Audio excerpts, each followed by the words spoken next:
Hello friends, myself Krishna Rohan and I have wrote an exemplar items of CTET दिसंबर 2001। जैसा कि आप जानते हैं दिसंबर 2021 में आपका CTET का जो एग्ज़ाम है होने जा रहा है, तो उसके लिए मैं आपके लिए यहाँ पे एग्जाम्पलर लेके आई हूँ ताकि आपको यहाँ से आइडिया हो जाए कि किस एरिया से किस तरह से क्वेश्चन आ सकते हैं। इनको हम एक एक करके डिस्कस करेंगे और डिस्कस करने के साथ साथ मैंने यहाँ पे हर एक क्वेश्चन का जो है आंसर भी यहाँ पे हाईलाइट कर दिया है ताकि आपको आसानी रहे और मुझे भी, ताकि मैं आपको जल्दी कोई चीज़ समझा पाऊँ जिससे कि आपका पूरा बेनिफिट हो और आप उस चीज़ को अटैम्प्ट करने के लिए टोटली तैयार रहें। तो चलिए दोस्तों, हम डिस्कस करते हैं CTET के पेपर फर्स्ट के बारे में। पहले देख लेते हैं कि किस तरह के क्वेश्चंस आते हैं, किस फील्ड से और किस पेपर से आते हैं। पार्ट 1 में यहाँ जैसे कि आप देख रहे हैं चाइल्ड डेवलपमेंट एंड पेडागोजी, तो फर्स्ट पार्ट इसका रहेगा चाइल्ड डेवलपमेंट एंड पेडागोजी। तो इसमें फर्स्ट क्वेश्चन को हम देख लेते हैं, रीड करते हैं। During a task Shaina is talking to herself about ways she can proceed on the task according to Lev Vygotsky ideas on language and thought. This kind of private speech is sign off। तो एक task के दौरान, जैसा इसमें यहाँ पे दिया गया है, जो शाइना वो टॉकिंग करती है यानी अपने आप से बात करती है, सोचती है उन तरीक़ों के बारे में जिससे कि वो प्रोसीड कर पाए उस टास्क को जो भी उसे दी गई है। और अकॉर्डिंग टू लेव विगोट्सी के अनुसार, उसके विचारों के अनुसार, जो लैंग्वेज पर, थॉट पर यानी कि विचारों और भाषा पर जो लेव विगोट्सी के जो आइडियाज़ हैं उनके अनुसार this kind of private speech यानी अपने आप से बात करने की जो ये स्पीच है, खुद से बात करने का जो तरीका होता है, उसको हम क्या कहते हैं।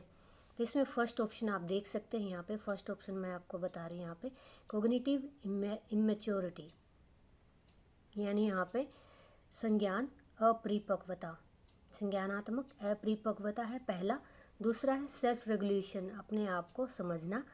इको सेंट्रिज्म यानी कि इसमें क्या है, अहम केंद्रीयता।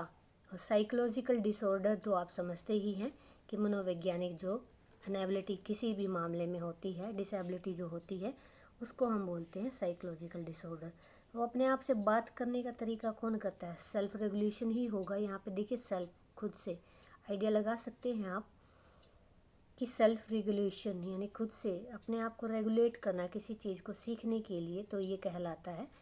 ठीक है, फर्स्ट क्वेश्चन आपका यहाँ पे हो गया है। अब सेकंड पे चलते हैं, डिस्कस करते हैं। A child argues that no person should steal a drug from a chemist shop even if it is save a human life. एक जो बच्चा है वो है डिस्कस करता है कि कोई भी व्यक्ति एक ड्रग को चुरा नहीं सकता केमिस्ट से जब तक कि वो किसी को बचाने के लिए, ह्यूमन लाइफ को बचाने के लिए उसको ना ले। He she will be caught and sent to jail if he she does so. उनको कहाँ भेज दिया जाएगा, जेल भेज दिया जाएगा अगर वो ऐसा करता है, तो कोई भी सामान चुराता है तो केमिस्ट की शॉप से। According to Kohlberg, which stage of moral understanding does the child fall under, कि इस नैतिकता के किस भंवर में या नैतिकता के किस समझ से बच्चा ये काम करता है, आपको बताना है। Instrumental purpose orientation, social order maintaining orientation, या punishment and obedience orientation, universal ethical principle orientation. तो किस उससे करता है ये पुनर्बलन, आप समझते ही हैं कोलबर्ग के द्वारा जैसे समझाया गया है, तो उसमें क्या है, दंड और सहकारिता या दंड आज्ञाकारिता का मेथड इसमें उन्होंने बताया था, जिसके अनुसार दंड के अकॉर्डिंग और आज्ञा पालन करने के, नैतिकता को पालन करने के चक्कर में जो भी काम वो करता है वो इसमें आता है। ठीक है दोस्तों।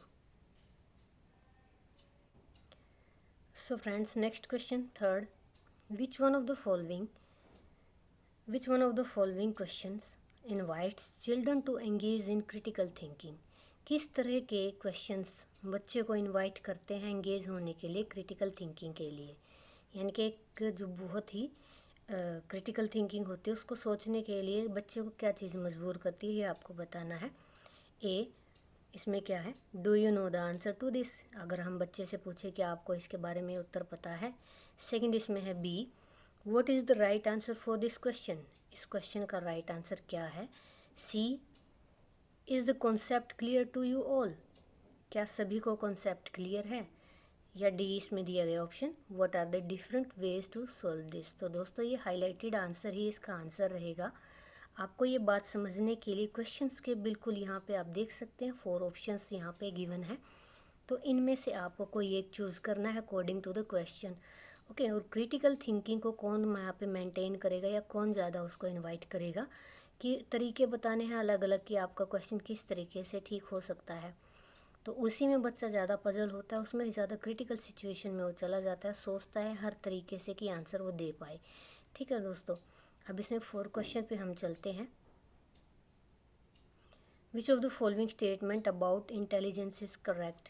इंटेलिजेंस के बारे में कौन सी स्टेटमेंट जो है करेक्ट है? तो यहाँ पे इसको देखने के लिए आप समझिए, intelligence is the ability to think in a convergent manner. Okay, intelligence is a relatively permanent change in behaviour as a result of experience.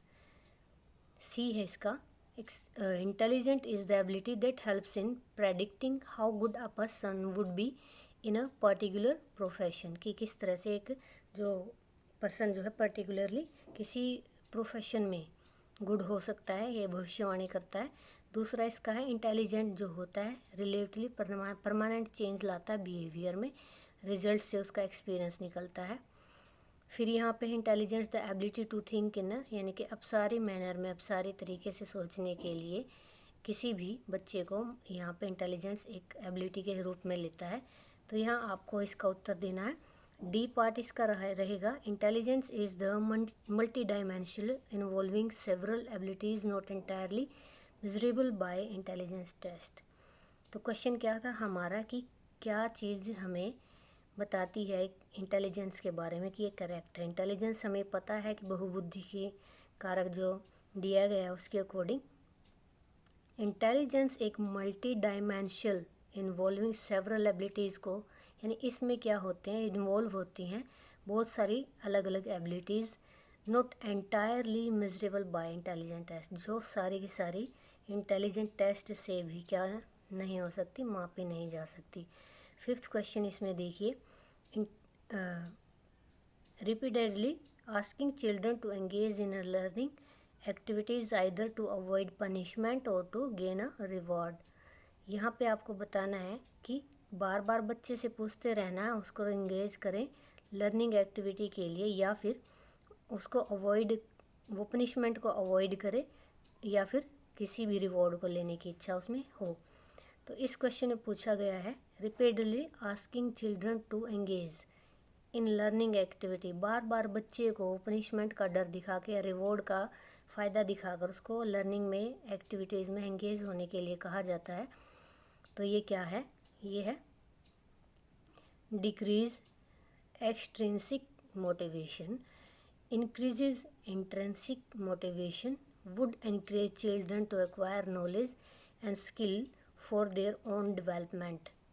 D part है इसका, decrease children's natural interest and curiosity involve in learning, यानी क्या करता है, देखिए punishment से भी बच्चा नहीं सीखता है, रिवॉर्ड से भी नहीं सीखता है, कब सीखता है, जब उसका खुद का मन होता है।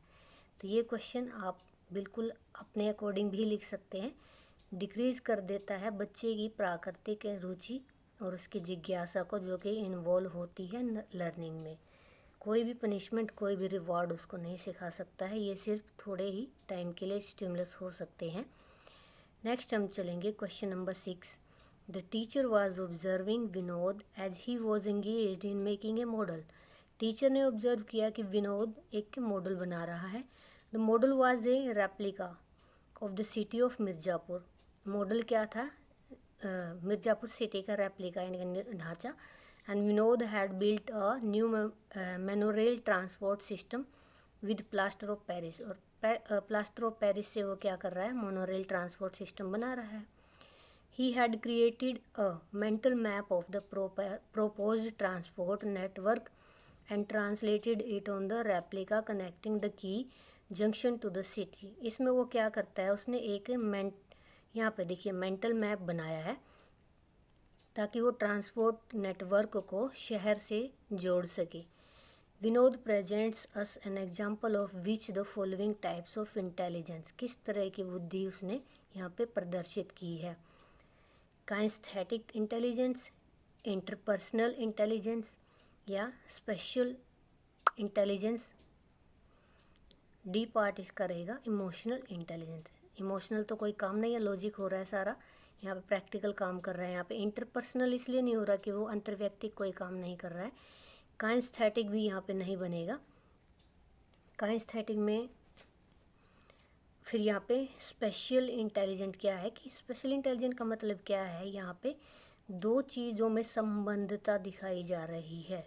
यानी जब कोई दो चीज़ें आपस में संलग्न होती हैं बुद्धि के द्वारा तो उसको स्पेशल इंटेलिजेंस बोला जाता है। तो ये चीज़ें आप देख सकते हैं, उसने यहाँ पे ट्रांसपोर्ट नेटवर्क को कहाँ कर ज्वाइन किया था, connecting to the key junction of the city.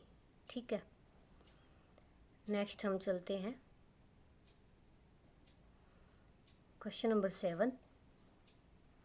Which of the following area are the key postulates of constructivism. इसमें बताना है आपको कि कौन सी की पोस्टुलेट है संरचनावाद की। Individual learners actively build knowledge and skills. Information exist within construct of mind. Behaviour of learner must be reinforced to ensure learning. Learning a socially mediated process. तो यहाँ पे आपको बताना है कि कौन कौन से पॉइंट जो हैं की पोस्टुलेट हैं संरचनावाद के या कंस्ट्रक्टिविज्म के। तो यहाँ पे आंसर इसका यहाँ पे है 1 to 4। यानी पहला है जो इसमें भी संरचनावाद को दिखाया जा रहा है कि individual learners actively build knowledge and skills, खुद ही वो अपने आप में किसी भी स्किल और नॉलेज को बिल्ड करते हैं। सेकंड इसमें दिया गया है information exist with in the construct of, यानी कि हमारे दिमाग के द्वारा जो भी कार्य चलता है उसमें वहाँ पे इंफॉर्मेशन एग्जिस्ट करती है। फोर्थ पॉइंट इसमें सिमिलर है, आंसर में है learning is a socially mediated process. जो सोशली मेडिएटेड मतलब क्या है, यहाँ पे सामाजिक मेडिएटेड प्रोसेस, यानी सोशली मेडिएटेड प्रोसेस से लर्निंग को बोला जाता है। समाज से ही सीखते हैं, यानी जोड़ तोड़ के, जो कि किसका काम होता है, कंस्ट्रक्टिविज्म का। ठीक है, अब पार्ट 2 यहाँ पे मैथमेटिक्स में आ जाते हैं दोस्तों। यहाँ क्वेश्चन मैथ्स के सम्स कुछ इस तरह से आएंगे। Frankly saying I am not much fond of mathematics but I can explain the questions and highlighted the answer here. In a division sum the divisor is 5 times and quotient 5 times the quotient। Question से 5 गुना divisor है और 2 गुना किससे है, reminder से है। यदि reminder 5 है तो आपको डिविडेंड ढूंढना है, तो ये आपका 25 है। सिंपल सी चीज़ है, ये भी ज़्यादा सोचने वाली नहीं है। अगर इसमें यहाँ पे इसने दे रखा है कि रिमाइंडर 5 रहता है तो ये इसी से आंसर पता लग जाता है कि जो ट्वाइस द रिमाइंडर से 5 गुना है। तो यहाँ पे 5 5 25 आंसर इसका यहीं से निकल आता है मेरे हिसाब से। बाकी आप देख लीजिएगा, you may be much perfect to me into maths. Next question देख लेते हैं। Beaker is 3/7, seventh filled with water. Another 16 liters of water is needed to fill the beaker to its brim. What is the capacity of the beaker? तो इसमें इनका क्या निकालोगे आप, LCM निकालोगे। इसके अकॉर्डिंग क्या बनेगा, यहाँ पे 28 आंसर आएगा इसका। तो दोस्तों यहाँ पे देखिए नेक्स्ट क्वेश्चन जो इसका है, question number 3। Which one of the following is the best approximation of 7.1 into 3.85 upon 9.09 and question इसका आपको आंसर यहाँ पे देना है कौन सा रहेगा। तो यहाँ आंसर आप सोल्व कीजिए और इससे मैच कर लीजिएगा आपका आंसर क्या बनता है। इस तरह के क्वेश्चन ही मैक्सिमम जो है पूछे जाते हैं आपके क्वेश्चन पेपर में। क्वेश्चन 4 रहेगा, a child subtracted 2 numbers as shown below 83 - 27 और इसका इज इक्वल टू क्या आता है 64। Which one of the following statement gives an idea about the child's learning of subtraction. इसमें बताना है कि बच्चे का सीखने का तरीका, सब्ट्रैक्ट करने का तरीका कौन सा इसमें है। Child has misconception about place value in the process of subtraction. तो यहाँ पे आपको बताना है कि कौन सी जो स्टेटमेंट है आइडिया देती है बच्चे के सीखने के, क्या सीख रहा है वो, सब्ट्रैक्ट करना। ठीक है, चाइल्ड को मिसकंसेप्शन यानी कि कंसेप्ट की बिल्कुल समझ नहीं है, मेरी तरह बोल सकते हो, एंड प्लेस वैल्यू की इस प्रोसेस में, सब्ट्रैक्ट की प्रोसेस में। ठीक है दोस्तों, नेक्स्ट क्वेश्चन पे हम चलते हैं। क्वेश्चन नंबर 5,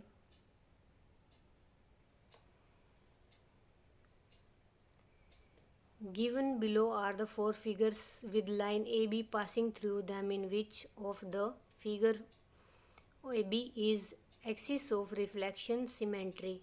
तो इस क्वेश्चन को आप देखिए, यहाँ पे आपको बताना है कि यहाँ पे कौन सा, in which of the figure of figures, आकृति की कौन सी आकृति A B is the axis, axis बनता है रिफ्लेक्शन सिमेट्री का। तो इसमें देखिए आपको कौन सा बताना है। यहाँ पे फिगर इसमें बताई है इसने सेकंड और थर्ड, सेकंड एंड थर्ड, यानी कि ये दो ही बताई हैं इसने, सेकंड और थर्ड। सिमेट्री के बारे में आपको बताना है, आपको सिमेट्री से क्वेश्चन मैक्सिमम आ जाता है। इस क्वेश्चन में देखिए दोस्तों, Ramesh is travelling by train from Mysore to Shimoga, और वो छोड़ देता है मैसूर को 5:40 पे शाम के समय, और पहुंचता है वो यहाँ पे देखिए कितने बजे, 12:20 पर। तो आपको ड्यूरेशन बतानी है उसकी ट्रैवलिंग की। तो ये ऑलमोस्ट क्या निकल के आएगा यहाँ पे, आप इनको सब्ट्रैक्ट करके भी देख सकते हैं अकॉर्डिंग टू टाइम, और ऐड करके भी देख सकते हैं, दोनों तरीके से निकल सकता है ये।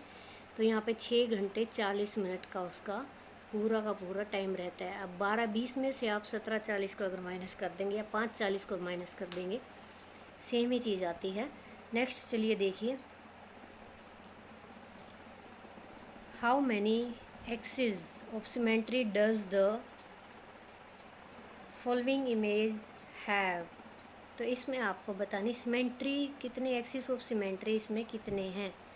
तो इसमें 6 बनते हैं, यहाँ पे आप देख सकते हैं, ये भी इसकी आकृति जो दिखाई गई है 6 ही है यहाँ पे, 1 2 3 इस हिसाब से आप देख सकते हैं, 1 2 3, तो इस हिसाब से आप इसको कर सकते हैं। तो आकृति ही बतानी है सिर्फ आपको यहाँ पे।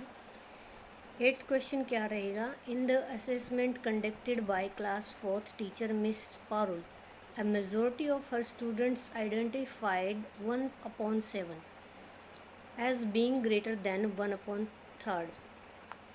Which of the following exercises should Miss Parul conduct to address misconception? A. Ask a student to pick one block from 7 given blocks and another student to pick one block from 3 given blocks. Ask other students to comment on which a bigger fraction. B part इसका है, draw 2 equal circles each with 4 equal parts. Shade 2 parts in one and 3 parts in the other. Ask the student which a bigger fraction to test whether they can compare fractions with equal number of total parts. C इसका part रहेगा, explain the students that while comparing unit fraction, जब वो unit fraction को इकाई वाली fraction को compare करेंगे, the fraction with the bigger number in the denominator is always smaller. D part क्या रहेगा, draw 2 equal circle, ask student to divide one circle into 5 equal parts and the other into 8 equal parts. Ask them part of which circle is bigger. तो ये भी आसान रहेगा, ये ही इसका answer है। 9th क्वेश्चन देखिए, you have given 3 different tasks to 3 groups in the classroom. Compare the given figures and find out which one occupies more area. Second part है, calculate the parameter of given shapes using a ruler. Find out how many steps you can take along the sides of classroom walls by walking heel to toe. On what basis have these groups most likely been created? तो किस base पर इन groups को बनाया गया है? तो यहाँ पे फर्स्ट देखिए इसने ऑप्शन दिया हुआ है based on student learning styles, based on students learning levels. Levels ही हैं इसमें, किससे पता लगा है ये यहाँ से? इससे पता लगता है यहाँ पे थर्ड पार्ट से कि find out how many steps you can take along the sides of the classroom walls. सिर्फ आपको स्टेप वाइज ही बताना है इसमें, यानी level. Based on student interest in maths, नहीं, इसकी बात ही नहीं हुई। Based on students cognitive ability, नहीं हुई है इसकी बात, फर्स्ट की भी नहीं है, तो इसका आंसर सेकंड रहेगा। अब यहाँ पे थर्ड पार्ट आ जाता है environmental issues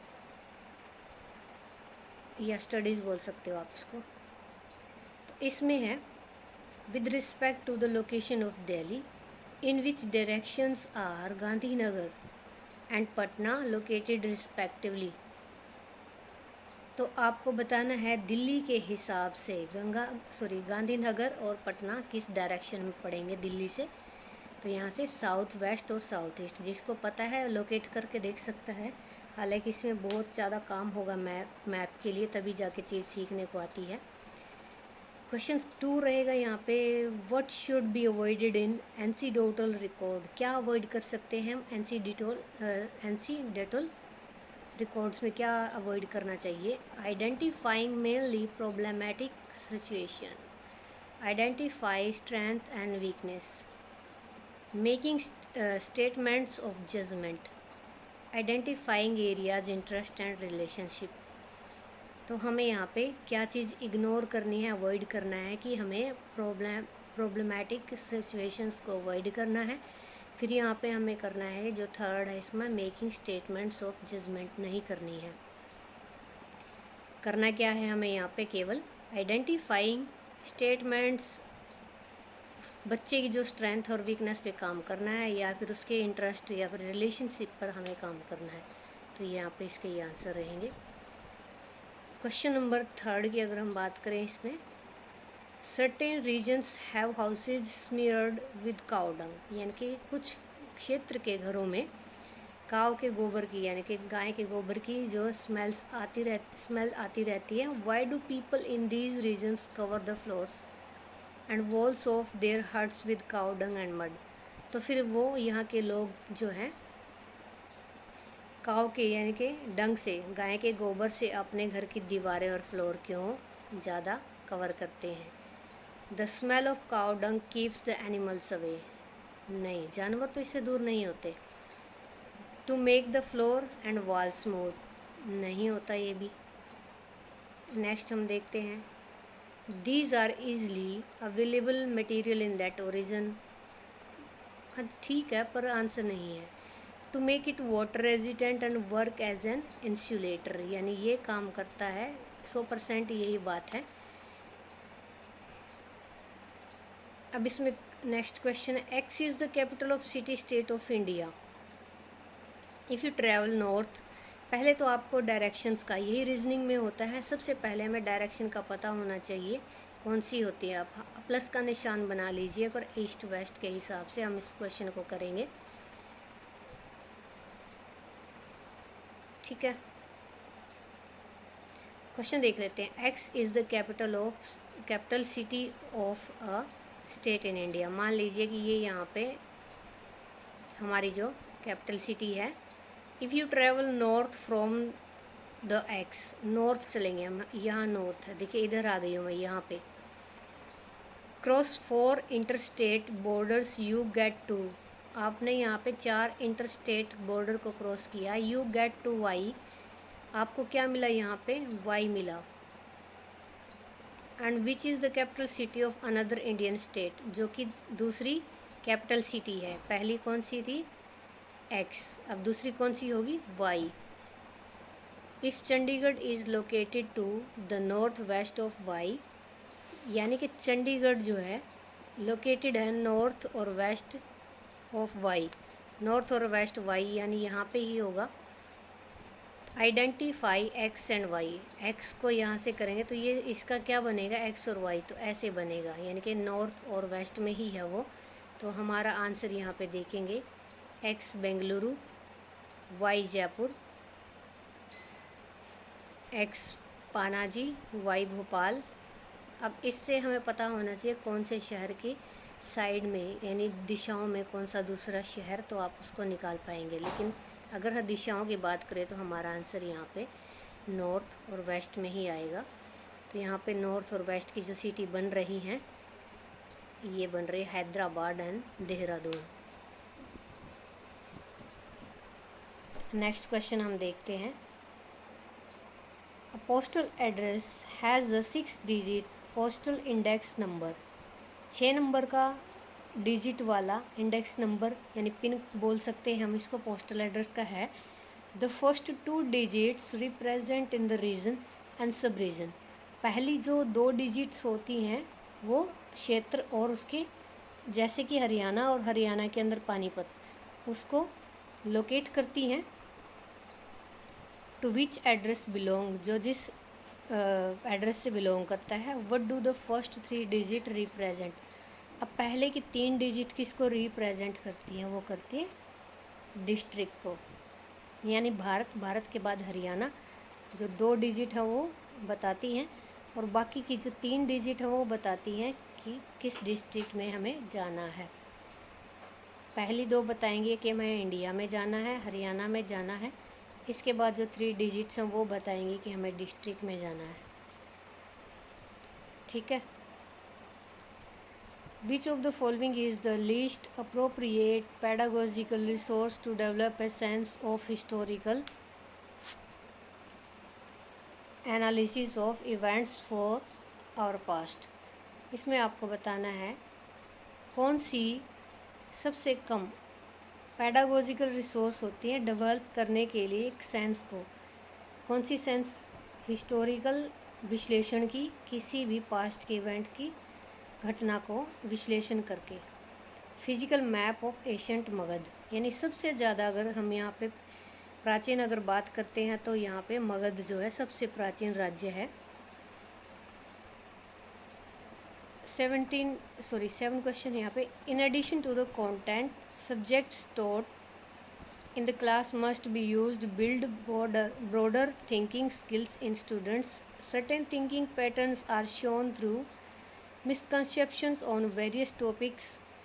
Context dependency is an example of a thinking pattern that leads to the students' misconceptions because they use a concept that works in the content wrongly in another। Which of the following is most likely to be an example of misconception due to context dependency। यानी आपको यहाँ पे पूरा question पढ़ने के बाद सिर्फ बताना क्या है इसमें कि यहाँ पे misconception due to context dependency, आपको किस संदर्भ में अवधारणा का एग्जाम्पल देना है, गलत अवधारणा का एग्जाम्पल देना है। Cities are dirty because they have slum, ऐसी बात नहीं होती। Villagers move cities because cities have electricity, ऐसी भी बात नहीं, गाँव में भी बिजली है। Cities need more transport because they have more people, ये भी कोई बात नहीं हुई।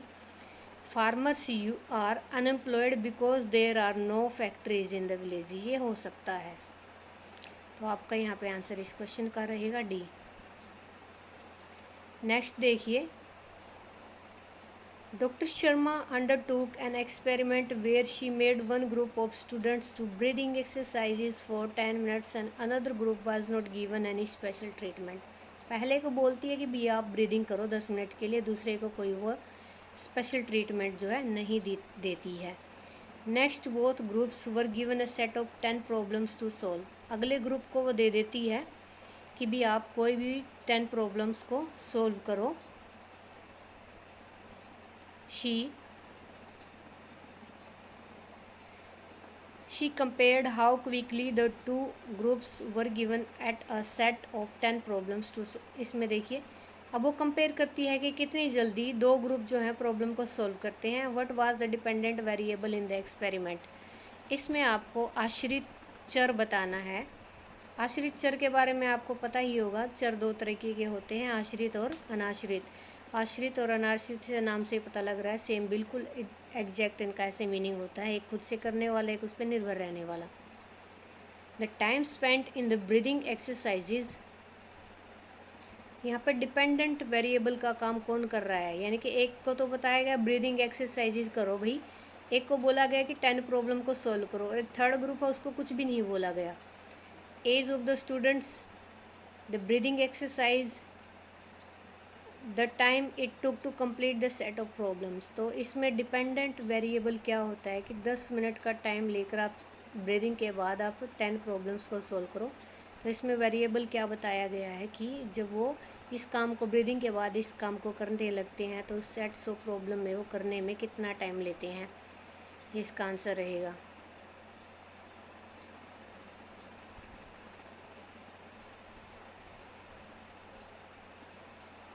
इस तरह का ये एक सेट और है दोस्तों, आप इसको देख लीजिए। मैं यहाँ पे आपको बता रही हूँ, अब इन क्वेश्चंस को आप बिल्कुल ध्यान से पढ़िएगा। इन क्वेश्चंस को मैं डिफ़ाइन नहीं कर रही हूँ, accordingly to your choice interest आप इन क्वेश्चंस का स्क्रीनशॉट लीजिए, सोल्व करके देख लीजिए। मैं एक एक को यहाँ पे 1 बाय 1 जो है स्लाइड कर रही हूँ, इसकी आप आंसर सारी चीज़ें स्क्रीनशॉट ले सकते हैं। इसी तरह के क्वेश्चन मोस्टली आपके जो एग्ज़ाम में आएंगे, जो कि आपको सॉल्व करने हैं। कोई अलग से क्वेश्चन जो है, इससे अलग तो कोई क्वेश्चन नहीं आता है, जो फील्ड दिया गया है सेट है बिल्कुल, आपको इन्हीं में से क्वेश्चंस आएंगे। मैथमेटिक्स और साइंस ही यहाँ पे इकट्ठा दिया हुआ है। तो इसमें देखिए यहाँ पे आप क्वेश्चन बिल्कुल एग्जैक्ट इसी तरह के क्वेश्चन आने वाले हैं आपके फर्स्ट पेपर में, यानी कि पीआरटी का जो है आप एग्ज़ाम देने जा रहे हो, तो उनसे इसी तरह के क्वेश्चंस जो हैं मोस्टली वहाँ पे आपको देखने को मिलेंगे। तो इस शेप्स वगैरह हैं, ये पूरे मैथमेटिकल्स क्वेश्चंस हैं और बेसिक क्वेश्चंस है, कोई भी ऐसा क्वेश्चन नहीं है जो हायर लेवल पर यहाँ पर मुझे दिखाई दे रहा है। आप इनको आसानी से कर पाएंगे, इनके स्क्रीनशॉट ले सकते हैं, आप इनको सॉल्व करके देखना घर पे।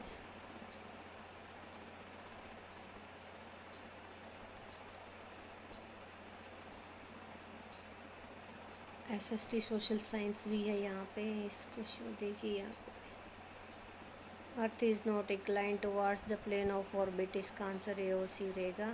Circle of illumination and will the match longitudinal lines, और सी इसका आंसर है there will be no seasonal variation particular reason.